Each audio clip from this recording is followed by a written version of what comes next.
Kisah Nabi Khidir keliling Indonesia mengunjungi para wali Allah. Dikisahkan, ada banyak ulama dan waliullah Indonesia yang pernah bertemu dengan baginda Nabi Khidir alaihi salam. Pertemuan mereka dengan Nabi Khidir merupakan peristiwa langka yang jarang dijumpai oleh umat manusia pada umumnya. Ini adalah sebuah karomah yang sungguh menakjubkan.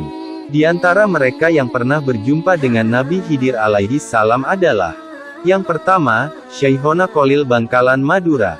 Dikisahkan, suatu hari beliau menemui tamu-tamunya di ruangan depan. Syekhona Kholil adalah ulama besar dan salah satu guru dari Kiai Haji Hasyim Asy'ari, yaitu pendiri Nahdlatul Ulama. Duduk dengan salah satu lutut bertekuk di depan perut beliau. Sambil bercengkrama dengan tamu-tamunya ditemani secangkir kopi yang ada di depannya masing-masing. Ketika sedang asyik mengobrol, tiba-tiba datang seorang gembel, dengan pakaian lusuh dan menuntun seekor anjing masuk ke ruangan tersebut. Semua tamu pada heran bercampur geram, apalagi tanpa salam dan bicara apapun. Tiba-tiba pengemis ini menyeruput kopi Syekhona Kholil hingga tinggal ampasnya. Marahkah Syekhona Kholil? Tidak, Syekhona Kholil merubah posisi duduknya seperti orang yang sedang sholat. Telapak tangannya menyatu di atas paha, kepalanya menunduk dan tidak berani menatap muka si pengemis. Beberapa saat suasana hening, Syekhona Kholil tetap kepalanya menunduk. Setelah gelandangan tadi pergi, Syekhona Kholil membuka suara. "Siapa yang mau minum kopi bekas tamuku tadi?" Tentunya tidak ada yang mau minum kopi bekas orang pengemis tersebut, dengan ingus menempel di bawah hidung. "Baiklah, biar saya yang menghabiskan," ucap Syekhona Kholil sambil meminum sisa kopi tersebut. Semua tamu semakin heran, dan belum selesai rasa penasarannya. Kemudian Syekhona Kholil berkata kembali, "Tahukah kalian semua, siapakah tamu tadi? Dia Nabi Khidir, beliau habis mengunjungi sahabatnya seorang wali di Yaman dan Sudan.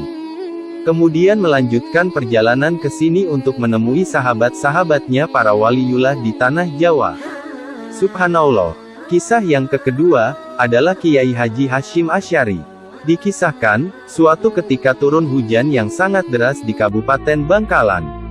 Khususnya di Demangan, pondok pesantren asuhan Syekhona Kholil Bangkalan. Walaupun diguyur hujan deras, tetap saja masih ada saja yang bertamu kepada beliau. Di antara rintik hujan yang semakin deras, ada seseorang sudah tua yang lumpuh dengan susah payah hendak berkunjung menemui Syekhona Kholil. Syekhona Kholil segera memerintahkan santrinya untuk menyusul. Setelah lama ngobrol, Syekhona Kholil lalu pergi ke santrinya kembali, dan menanyakan siapa yang mau menggendong orang tua tersebut sampai ke rumahnya. Dan santri tadi yang menggendongnya, kini dengan penuh takdim santri tersebut langsung menggendongnya. Setelah santri dan kakek tua itu pergi, Syekhona Kholil lalu dawuh kepada santri yang lain, bahwa ilmu beliau telah dibawa pergi oleh santri yang menggendong orang tua tersebut. Ternyata yang digendong santri itu adalah Nabi Khidir alaihi salam, yang bersilaturahmi kepada Syekhona Kholil. Dan santri yang menggendongnya adalah Hadratus Syekh Kiai Haji Hasyim Asy'ari muda yang kemudian mewarisi keilmuan Syekhona Kholil al-Bangkalan. Kisah yang ketiga, adalah Kiai Haji Abdul Hamid Pasuruan. Dikisahkan, dulu beliau pernah menjadi santri di pesantren Tremas di bawah asuhan Kiai Haji Dimyati. Salah satu latah Kiai Hamid adalah bisa sering dan mudah bertemu dengan Nabi Khidir alaihi salam. Suatu ketika, Kiai Hamid berkata bahwa Nabi Khidir akan datang di kediaman beliau besok pagi hingga waktu zuhur. Setelah kabar tersebut tersebar luas, keesokan harinya orang-orang pada datang ingin bertemu Nabi Khidir. Ada beberapa habib dan kiai yang berpakaian jubah lengkap dengan surbannya yang juga hadir, ingin bertemu dengan Nabi Khidir. Ketika orang-orang banyak berkumpul, dan bahkan ada yang datang mulai subuh, maka datanglah seorang pemuda yang berpakaian nyentrik. Orang-orang tidak mempedulikannya, karena semua yang berdatangan berpakaian sopan dan menutup aurat. Ketika pemuda itu bertemu dengan Kiai Hamid, dan ingin mencium tangan beliau, namun Kiai Hamid menolak untuk dicium tangannya, dan justru Kiai Hamid yang ingin mencium tangan pemuda tersebut. Tapi, pemuda tersebut menolak juga untuk dicium tangannya. Kejadian tersebut terjadi di depan seluruh tamu yang hadir. Kemudian pemuda itu ganti pakaian kotor yang dibawanya, selanjutnya membersihkan selokan di sekitar kediaman Kiai Hamid sampai waktu zuhur. Setelah itu langsung pergi. Seusai sholat zuhur ada tamu yang memberanikan diri untuk bertanya kepada Kiai Hamid kapan Nabi Khidir akan datang.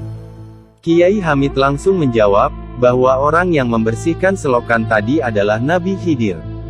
Tidak sedikit para tamu yang menanti dan ingin bersalaman langsung kepada Nabi Khidir, akhirnya semua yang hadir menyesal dan menangis. Karena lantaran tidak mengenali dengan sang Nabi dan lebih terlihat sosok dari pakaian yang terlihat. Nah itulah beberapa ulama Nusantara yang pernah ditemui Nabi Khidir alaihi salam. Tidak hanya mereka saja, masih banyak ulama-ulama dan kiai-kiai lain dari Nusantara yang pernah bertemu dengan Nabi Khidir alaihi salam. Semoga kisah ini bermanfaat, wallahu a'lamu bishawab.